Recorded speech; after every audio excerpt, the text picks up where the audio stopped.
Bonjour à tous, bienvenue à la revue d'actualité de ce jeudi 26 octobre 2023. On démarre par la préparation mondiale U17. Il n'y a pas eu de vainqueur lors du deuxième match de l'équipe nationale U17 du Sénégal qui s'est déroulé hier mercredi dans le cadre de la préparation de la Coupe du Monde. Dans cette catégorie, les Lions sont amenés par Serigne Saliou Dia ont été moins efficaces devant le but à l'image de Amara Diouf et Mamadou Sadio, en jambes mais peu précises dans la surface russe. À l'issue de cette rencontre, les deux équipes se séparent dos à dos. Le Sénégal disputera le troisième et dernier match de cette deuxième phase de préparation contre l'Ouzbékistan le 28 octobre à 9h GMT. UNESCO Matarba, ancien ministre des Sports du Sénégal, a été élu président de la conférence des parties à la Convention internationale contre le dopage dans le sport COP9. Par acclamation, l'élection a eu lieu ce mercredi matin au siège de l'UNESCO à Paris. L'ancien patron du sport sénégalais avait été élu vice-président de la COP7 et représentant du continent de 2019 à 2021. National de Mercato, le nouveau propriétaire du Bourges Foot 18 ne veut pas attendre longtemps pour son premier transfert et pas le moins symbolique. Alors qu'il vient de s'offrir les rênes de Bourges Foot 18, Sadio Mané devrait engager son compatriote et ancien partenaire en équipe nationale, Moussa Konaté, 30 ans. C'est du moins ce qu'a annoncé Chersal, toujours président du club, formé à Mbour Petite Côte ex-Touré Kunda. L'ancien joueur du Maccabi Tel Aviv, Krasnodar, de Genoa, d'Amiens ou encore de Dijon est libre de tout contrat depuis son départ du Dynamo Batoumi cet été. On renforcerait une très bonne affaire pour le Bourges Foot 18 en difficulté depuis le début de cette saison et qui occupe l'avant-dernière place de son groupe en N2. Résultat foot Ligue des Champions, Chernias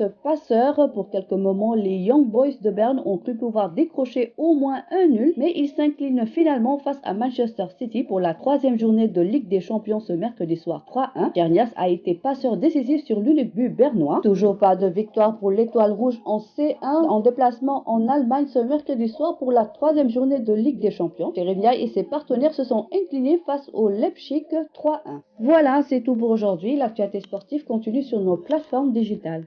Le site numéro 1 du sport au Sénégal, sport.com, est maintenant disponible en version application mobile sur iOS et Android. Retrouvez l'actualité du Sénégal pour tous les sports en direct sur votre téléphone: football, lambe, basket, sport de combat, athlétisme et bien d'autres disciplines. Toutes les statistiques des championnats sénégalais, les matchs, les résultats, les classements à suivre en direct sur votre application Sport.